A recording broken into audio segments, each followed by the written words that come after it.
नमस्कार, न्यूज 18 मध्य प्रदेश छत्तीसगढ़ देख रहे हैं आप और मैं हूं आपके साथ अवंतिका श्रीवास्तव। साथ ही न्यूज रूम से हमारे सहयोगी सुमित शर्मा आपके साथ लगातार जुड़े हुए हैं। खास खबरों को लेकर सीधे न्यूज रूम से आप तक जानकारी पहुंचाएंगे।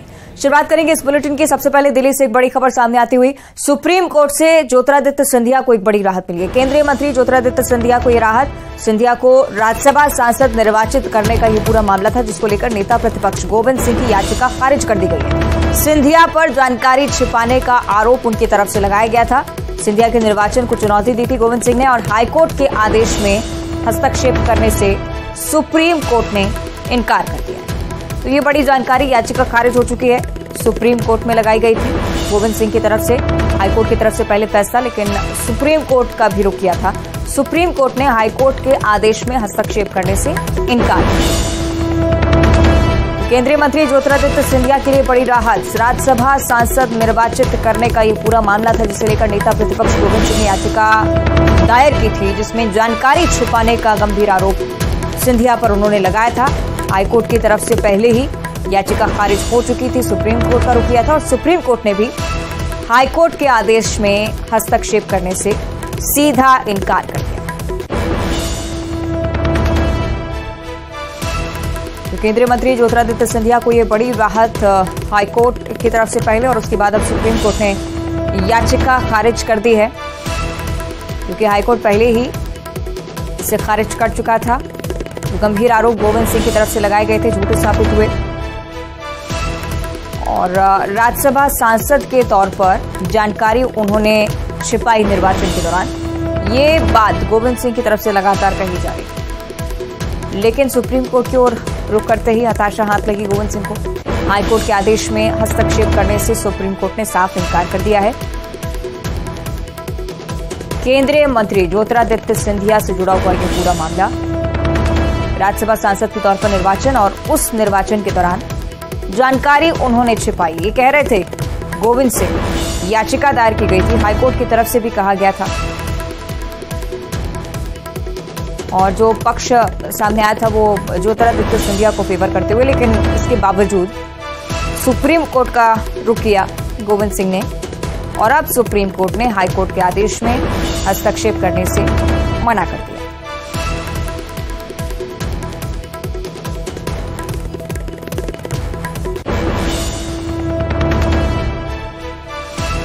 तो बड़ी खबर दिल्ली से इस वक्त सामने आती हुई, केंद्रीय मंत्री ज्योतिरादित्य सिंधिया के निर्वाचन से जुड़ा हुआ यह पूरा मामला, नेता प्रतिपक्ष गोविंद सिंह की याचिका खारिज कर दी है सुप्रीम कोर्ट ने।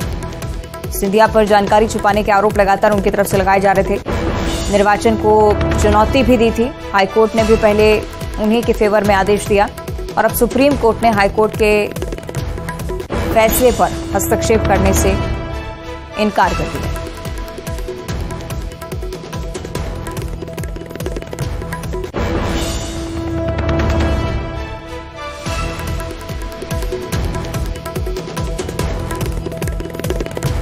फिलहाल दिल्ली से बड़ी जानकारी आपको बता रहे हैं, ज्योतिरादित्य सिंधिया के राज्यसभा सांसद के तौर पर निर्वाचन से जुड़ा हुआ ये पूरा मामला, जिसे लेकर अब राहत मिली है उन्हें।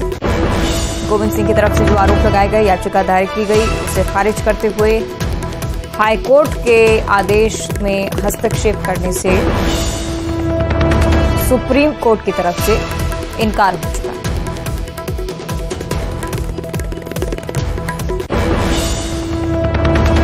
सहयोगी सुशील का हम रुख कर लेते हैं, दिल्ली से हमारे साथ लाइव जुड़े हुए हैं। सुशील, विस्तार से जानकारी चाहेंगे, क्या कुछ कहा गया सुप्रीम कोर्ट की तरफ से?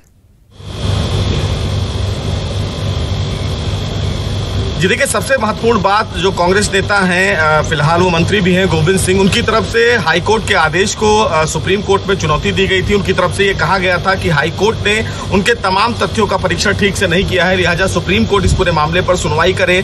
और जिस तरह ज्योतिरादित्य सिंधिया के खिलाफ, चूंकि उन्होंने जब वो राज्यसभा चुनाव में नामांकन वो भर रहे थे, तो उन्होंने उनके खिलाफ कुछ क्रिमिनल कंप्लेंट्स फाइल किए गए थे, जिसकी जानकारी फिलहाल उन्होंने चुनाव आयोग को नहीं दी। सुप्रीम कोर्ट ने आज मामले की सुनवाई सुनवाई के दौरान ये स्पष्ट कर दिया कि जो हाईकोर्ट का आदेश था वो स्पष्ट है और हम इस पूरे मामले में कोई हस्तक्षेप नहीं करने जा रहे हैं। यानी कि ये साफ है कि ज्योतिरादित्य सिंधिया को फिलहाल इस पूरे मामले में एक बड़ी राहत फिलहाल हाथ लगी है, क्योंकि साफ तौर से सुप्रीम कोर्ट ने यह स्पष्ट कर दिया है कि वो हाईकोर्ट के आदेश में इंटरफेयर नहीं करेंगे। हालांकि बार बार उनके जो याचिकाकर्ता हैं गोविंद सिंह के, उनकी तरफ से ये कहा गया कि चूंकि इस पूरे मामले में उन्होंने कुछ तथ्यों को छुपाया है, क्योंकि उनके खिलाफ कंप्लेन जो है वो दर्ज किया गया था। इस पर सुप्रीम कोर्ट ने ये जरूर कहा कि अगर इस पूरे मामले में उनको लगता है कि ऐसा कुछ है तो वो चुनाव आयोग के समक्ष अपनी बात रखें। इस मामले में कोर्ट का कोई औचित्य नहीं है कि वो हाईकोर्ट के आदेश में अब इंटरवीन करे। अगर उनको लगता है कि इस पूरे मामले में किसी भी प्रकार से धांधली की गई है तो इलेक्शन कमीशन में वो शिकायत दर्ज करें। बहरहाल आज इस पूरे मामले में कहीं ना कहीं केंद्रीय मंत्री इस पूरे मामले में एक बड़ी रिलीफ उनको सुप्रीम कोर्ट से मिली है। सुप्रीम कोर्ट ने यह स्पष्ट कर दिया है कि वो हाईकोर्ट के आदेश में किसी भी प्रकार से हस्तक्षेप नहीं करेंगे, क्योंकि हाईकोर्ट में जब इस पूरे मामले पर सुनवाई चल रही थी तभी हाईकोर्ट की तरफ से ये कहा गया था कि इस पूरे मामले में जो तथ्यों को पेश किया गया है उनमें ऐसा नहीं लगता है कि इस पूरे मामले में जो हाईकोर्ट है वो जांच को लेकर या सुनवाई को लेकर आगे बढ़े।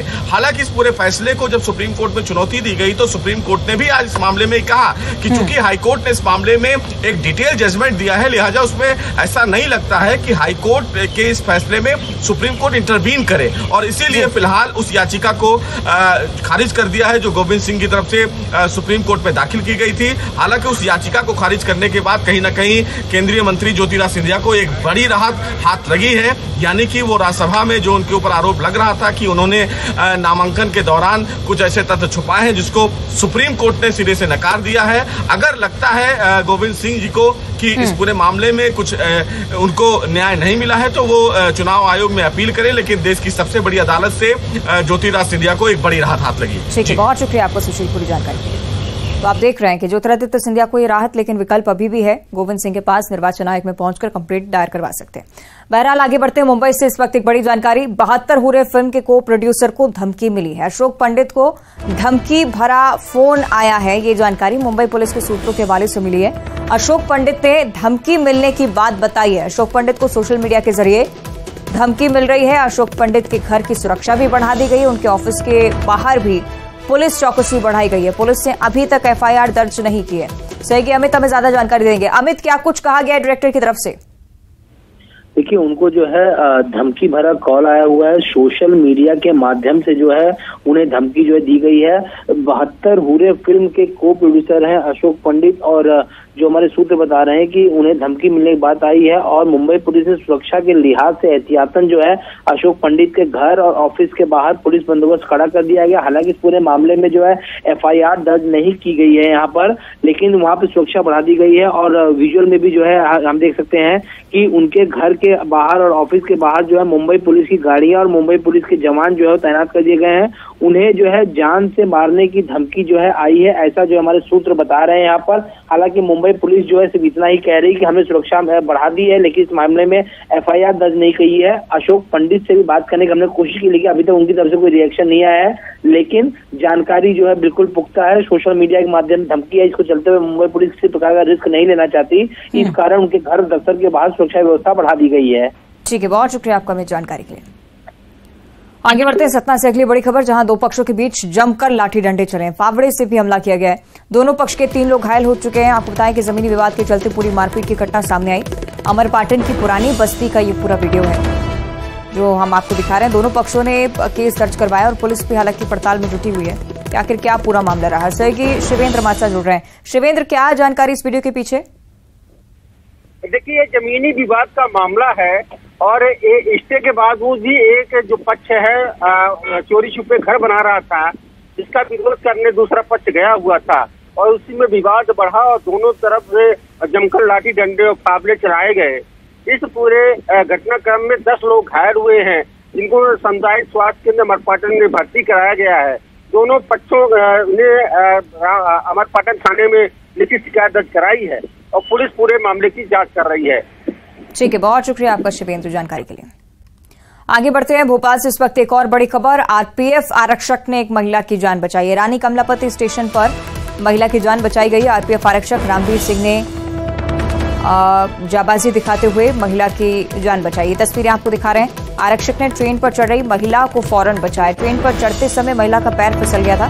प्लेटफॉर्म और पटरी के गैप में महिला फंस गई थी। तस्वीरें पातालकोट एक्सप्रेस में चढ़ती हुई महिला की घटना का सीसीटीवी फुटेज हम आपको लगातार दिखा रहे हैं। एक बार फिर से आरक्षक की सतर्कता के चलते एक महिला की जान बची है रेलवे स्टेशन पर। और अक्सर इस तरह की तस्वीरें अब सामने आने लगी हैं। लोगों से मना किया जाता है लापरवाही बरतने के लिए। अगर ऐसा होता है तो सावधानी से, बहुत सावधानी के साथ आपको काम करना चाहिए, लेकिन इसके बावजूद लोग मानने को तैयार नहीं। चलती ट्रेन में चढ़ने का प्रयास अक्सर करते हैं। एक बार फिर से आप देखिए तस्वीरें, किस तरह से महिला ट्रेन में चढ़ने की कोशिश करती है, अचानक से पैर फिसल जाता है। गनीमत ये रही कि आरक्षक वहां पर मौजूद थे, उनकी सतर्कता की वजह से इस महिला की जिंदगी बच पाई। बहुत खतरनाक हो सकता है ऐसा करना, अक्सर ये कहा जाता है, सलाह दी जाती है, लेकिन इसके बावजूद कोई सुधार नहीं स्थिति में। आरपीएफ आरक्षक ने फौरन पहुंचकर इस महिला को पीछे खींचा है। रामवीर सिंह बताए जा रहे हैं आरपीएफ आरक्षक, जिन्होंने ट्रेन पर चढ़ रही महिला को फौरन समय रहते बचाया। ट्रेन पर चढ़ते समय महिला का पैर फिसल गया था। साफ तौर पर आप देख सकते हैं तस्वीरों में, प्लेटफॉर्म और पटरी के गैप में महिला फंस रही थी और ट्रेन भी निरंतर चल रही है। बहुत बड़ा हादसा हो सकता था।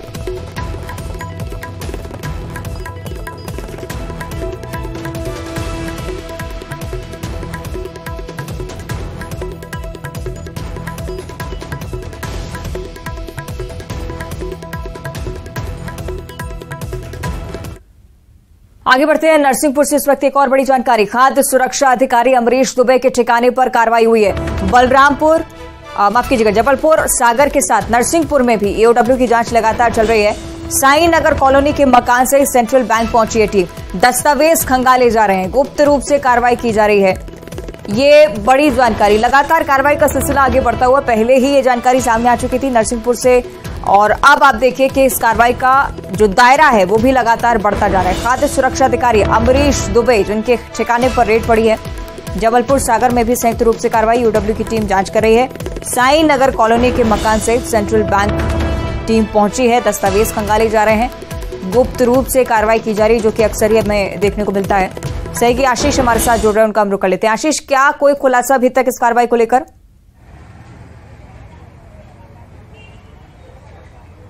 जी अवंतिका जी, ये कार्रवाई जो चल रही है, अमरीश दुबे हैं, खाद्य निरीक्षक हैं, सागर में पदस्थ हैं, इसके पहले जबलपुर में पदस्थ रहे हैं। उनका नरसिंहपुर में भी 2 मकान हैं। इसको लेके यहाँ ईओडब्ल्यू जबलपुर की टीम आई है।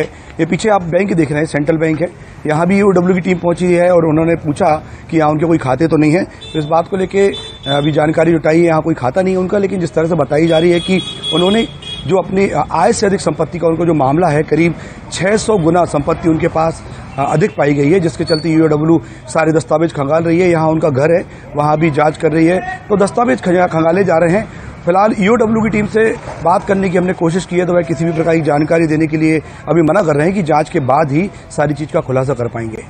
ठीक है, बहुत शुक्रिया आपका आशीष जानकारी के लिए। तो आप देख रहे हैं ईओडब्ल्यू की कार्रवाई लगातार चल रही है। सागर जबलपुर में फूड इंस्पेक्टर अमरीश दुबे के यहां पर छापा पड़ा है। ईओडब्ल्यू की टीम ने उनके स्टार पार्क निवास पर भी कार्रवाई की है, साथ ही उनके जबलपुर निवास पर भी रेड पड़ी है। जबलपुर में 90 लाख का मकान मिला है, 65 लाख की कीमत का प्लॉट मिला है। जांच में ईओडब्ल्यू को आय से 600% अधिक संपत्ति मिली है।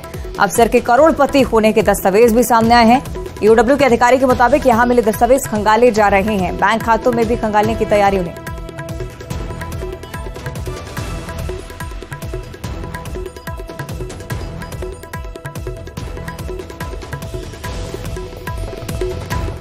आगे बढ़ते हैं कवर्धा से इस वक्त एक और बड़ी खबर। संयुक्त कर्मचारी संगठन का प्रदर्शन लगातार जारी। अपनी मांगों को लेकर रैली निकाली है, मुख्यमंत्री के नाम ज्ञापन सौंपा गया है। तो कवर्धा से बड़ी जानकारी। संयुक्त कर्मचारी संगठन जो कि प्रदर्शन की राह पर तमाम मांगों को लेकर एक बार फिर से रैली और विरोध प्रदर्शन की कोशिश। मुख्यमंत्री के नाम रैली निकालते हुए ज्ञापन भी सौंपा है।